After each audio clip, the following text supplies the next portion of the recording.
માણસ મરી ગયો એટલે એની નનામી બંધા દીધી. એટલે દીકરી છે એ બાપને ઘડી ઘડી વળગ, ઘડી ઘડી વળગ, ઘડી ઘડી વળગ. મારા બાપને કઈ લઈ જશો નહીં, મારા બાપને કઈ લઈ જશો નહીં, લઈ જશો નહીં, મારા બાપને કઈ લઈ જશો નહીં. દીકરી એવું કે, 9 વર્ષની દીકરી એવું કે, બહુ રોવા, બહુ રોવા, બહુ રોવા, બહુ રોવા. પણ શંકર ભગવાને કઈક લેખ લખ્યા છે. એટલે લખા ને શંકર ભગવાને કઈક લેખ લખ્યા છે. એક દાડો થયો, 2 દાડા થયા, 3 દાડા થયા, 10 દાડા થયા એટલે દીકરીને એનો બાપ બહુ યાદ આવ્યો. પટેલો મેલડી છું.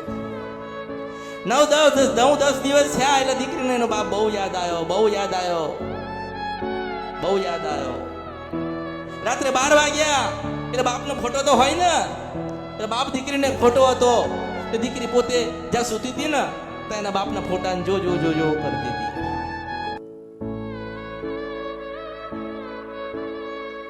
રોતી રાત્રે 12 વાગ્યા.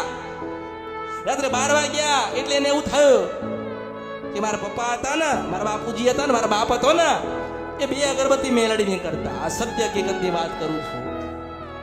2 અગરબત્તી મારો બાપ કરતો.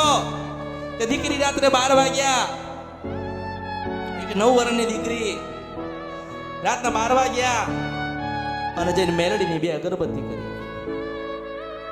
કે મેલડી માં મારા પપ્પાને મને મળાવજો. શું કીધું?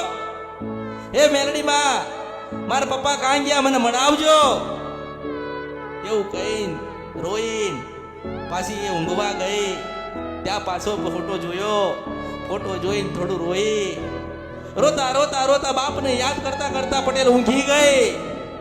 બરોબર 3 વાગ્યા અને એના બાપને લઈને ગઈ. હું મેલડી છો આ કળિયુગની અંદર. અને એને કીધું કે હું કળિયુગમાં સિંધ વંશપુર નદી કંદરપિયા મેલડી બોલું છું. તારો બાપ 4 કરોડના દેવા મરી ગયો છે. જો 12 જણને ના મારી નાખું ને ત્યાં તો વળી મારા અવતારમાં ખોટ પડશે. આ કળિયુગમાં મેલડી છો. એક 9 વર્ષની દીકરીને એનો બાપ મળાયો.